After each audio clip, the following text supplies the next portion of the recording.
Hello, this is my pipeline. I'm going to get straight to the point with this video. The reason that I use a pipeline is to help me make more sales. Whether you like it or not, in a service-based business as a mortgage broker, sales are the most important thing within your business. Obviously, customer service is there, right? But without money in through new sales, you don't have a business. So all of a sudden, sales becomes a huge priority for you. And I want to talk about how you can make sales at volume whenever you're dealing with referrals, with word of mouth, right? You secured the sale just by speaking with this individual. But when you're doing lead generation, when you're doing marketing, when you're investing in the growth of your business, all of a sudden you need a predictable system to generate sales, as opposed to just relying on the relationship you build up with people. And often I see that people don't have it, which is why people struggle with poor leads, with endless follow-ups, dealing with people that don't want to speak with them. It's because of an inefficient system to secure sales. And when I say system, I literally just mean steps followed in sequence to secure an outcome. So I want to go through my system. I want to show you exactly what we're doing. I use this in my own business, and I'm not even a mortgage broker. I use this to secure sales with mortgage brokers, but my brokers are using it to secure sales as well. And I know that this can be helpful for you watching this if you're looking to generate more sales for your business and you're tired of relying on simply waiting on the phone to ring. So let's actually run through it. You can see my pipeline here. I'm going to briefly talk you through it. We do a 2-call close. And obviously some people may take more calls than that if they're not ready. You might speak with a first-time buyer who's 12 months out. But it's the 2-call framework to secure the sign-up. We do an introduction call. Introduction calls are pretty simple.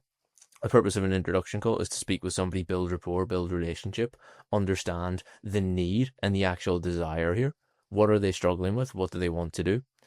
And initially building that gap, right? So I define the gap as where's their current position? Where do they want to be? The space between that is the gap, and our service actually bridges that gap. And that's initiated on the introduction call. That being said, that's not enough for you to actually secure a business with somebody and get a sign up from them. So we encourage that you book a second call, an advancement call. And the way that we frame this is an opportunity to get documents back from leads. You might speak with somebody and there might be a perfect deal, but if you can't get the documents back, you're not going to be able to make an application or even get an agreement in principle, right? So we say, hey, listen, I think XYZ may be available for you, but we're not going to know until we can see XYZ documents. So if you want to take some time, go ahead. I'll give you a list of exactly what we need to go through and actually have a look at in terms of documents, and we can have a chat on Friday to go through it, for example. Book another call with them at that stage. And that's where advancement booked comes in. All of this is just trying to get people that don't show up for the introduction call, right? It's pretty simple. We want to just follow up with them. But at that stage, we can book them in for an advancement call, which is the second call to get documents back. At this stage, you want to try and secure the sign-up, try and secure the sale, try and secure an agreement in principle if it's possible. And then we have the rest of the stages as well. So once again, this is for people that don't show up. I want to explain these briefly. We have follow-up required. If someone is, for example, first-time buyer, they're 12 months out, you'll have them under follow-up required because you need to follow up with them over the course of the next 12 months to secure the sale.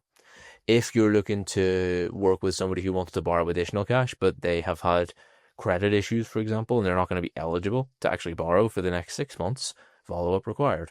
If anything requires a follow-up or they're not eligible in a certain period of time, follow up with them and put a note and check in with them whenever that period or whenever that specific criteria has been met. Proceeding the application, job done, that's perfect. Not proceeding internal and not proceeding external. So they're essentially the same. But let me break down the difference between the internal and external part.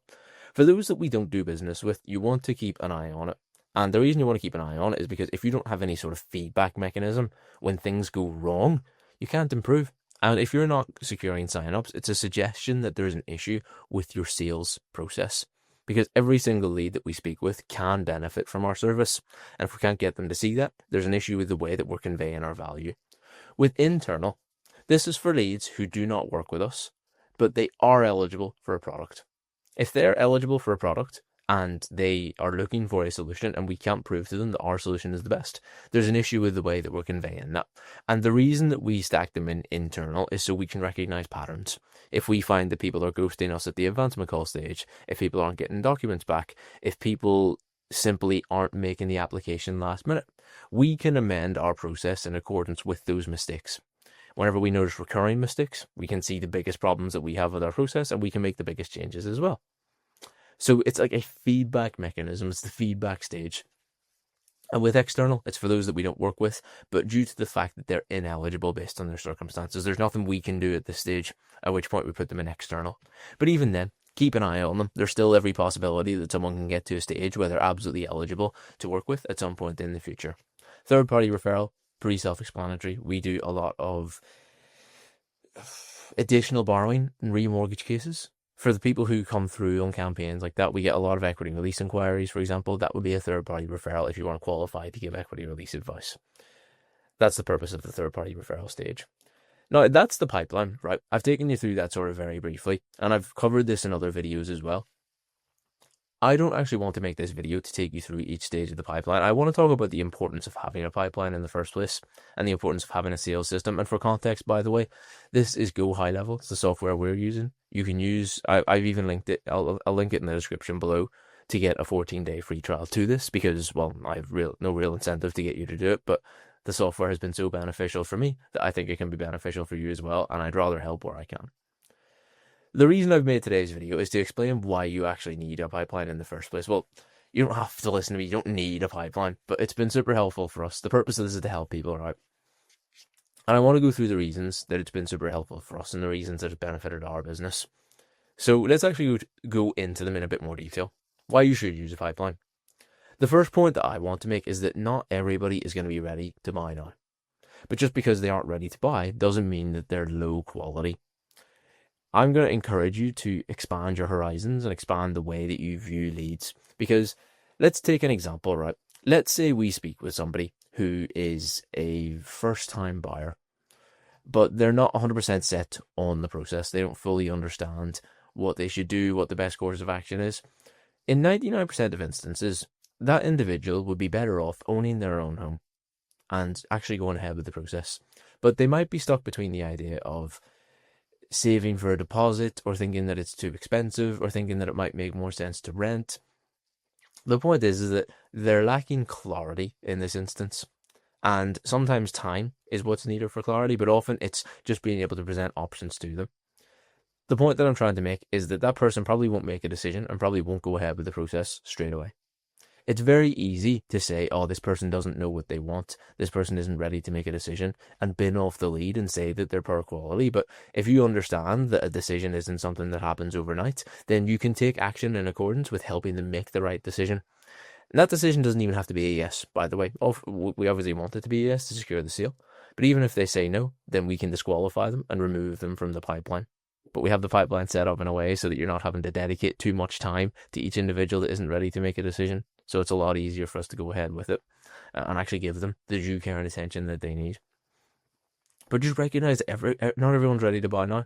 It doesn't mean that they're poor quality or that this is a bad lead or someone that you shouldn't keep giving time and attention to an extent. Because you can help someone make a decision, and often, very often, if they've shown any interest in your service whatsoever, your solution is actually the best one for them. You can encourage them to make that decision in line with working with you as well. So that's the first reason. Just recognize that just because someone isn't, automatically sold on you, automatically sold in the process, it doesn't mean that business is off the table forever. Second reason, human error and forgetfulness. You will often forget about leads, and some won't get their due care and attention. But if you stick religiously to your pipeline, this can't happen. I shouldn't have the and in there. Stick religiously to your pipeline. Oh no, it doesn't make sense, and this can't happen. So let me explain what I mean by this. Let's say, for example, you have someone who is saving for a deposit, for example, and they need to save for the next 6 to 12 months. There's every possibility that you, as a busy business owner, dealing with people who are ready to go and are ready to make applications and helping them along with the process, that you may well end up forgetting about people who weren't 100% ready whenever you initially spoke with them. And the last thing that you want is for that time that elapses between that initial conversation and their application. The last thing you want is during that time for them to go ahead and maybe start working with somebody else, to maybe make an application on their own without a broker, to work with your competitor down the road, for example.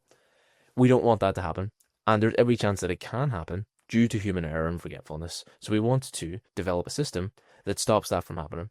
And that is where the pipeline can come in. If we have someone in the designated category to follow up with them in 6 to 12 months to make sure that those things don't happen, to have a set of processes and a set of steps that can prevent these situations and problems from coming up, then we're going to want to utilize it, right? Because it'll help us make more sales, right? So if there's actions we can take, we'll look to take them. And if we can systemize it in the form of a pipeline, then even better, because it means that we don't have to consciously think about it, and that takes energy, it takes time, and we want to try and save that for things that are higher leverage.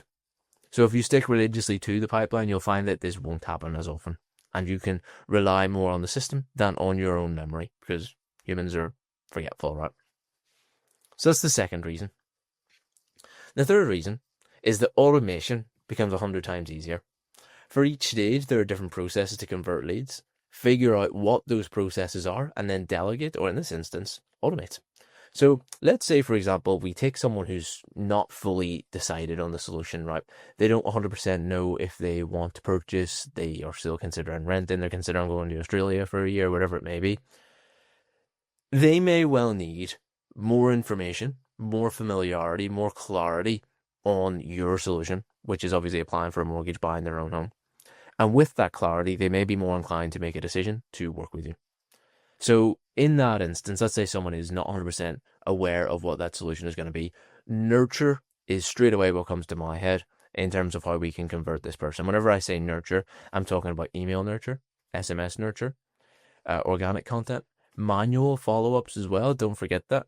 And doing things to promote your brand. This can be in the form of like live events, webinars, so on and so forth, Q&As. It's things like that that are going to get this person to like, know, and trust you, which is what we need to actually do business with them, right? So by automating emails, automating them through an email newsletter, by automating follow-ups in the form of maybe promoting longer form YouTube, a bit like this video. This is long form YouTube, obviously, for brokers. But for your clients, you can do the same, right? You can talk through that decision-making process, when you should look to purchase, when do you know is the right time, and you can follow up with them automatically. You can automate that process. But during that time, even though you're not actually putting in manual work, it's still going to be helping to nurture that person to make a decision as well. If we take other examples, let's say, even just, for example, the advancement call being booked, if we take that advancement booked stage, we can automate the reminders for people at that stage of the pipeline. I was going to say I can even show you maybe for another video. I had other videos on that. But you can automate the follow-ups. You can automate the reminders. You can automate pretty much anything that you want for people at different stages of the pipeline. You simply add a tag to that contact. So whenever someone enters that stage of the pipeline, they are given a tag. Then you can automate things in accordance with the tags. And it makes your life a hell of a lot easier if you know what processes need to be followed for people at different stages to help act in accordance with what's going to be best for converting them. So that's the importance of pipelines, guys. I could go on all day about pipelines, and I recently have done so. I've launched my own, I've systemized my entire service, basically, or productized my entire service, and it's now in the form of video content. I think the whole thing is, I want to say it's in total close to 15 hours long, and that might sound extreme, but if you think about it, you're able to shortcut 2 years of me doing this trial and error into 15 hours. If you take better actions as a result of that 15 hours, it might end up saving you 6 to 12 months. So what's actually longer, 15 hours or 6 to 12 months? I'll let you make the decision on that. But that's the importance of pipelines today, guys. If you're looking, again, access to the software to go high level, I've linked down in the description. You can sign up for a 14-day free trial, do it yourself. And if you're looking for me to do it for you, yes, I am going to charge you and I'm trying to sell you something. You click on the first link in the description, have a chat with me about maybe installing this into your business as well, if you think that that's the path that you're looking to go down. But I appreciate you tuning in for the video, appreciate your time as well, and I look forward to seeing you in the next one too. All the best, guys.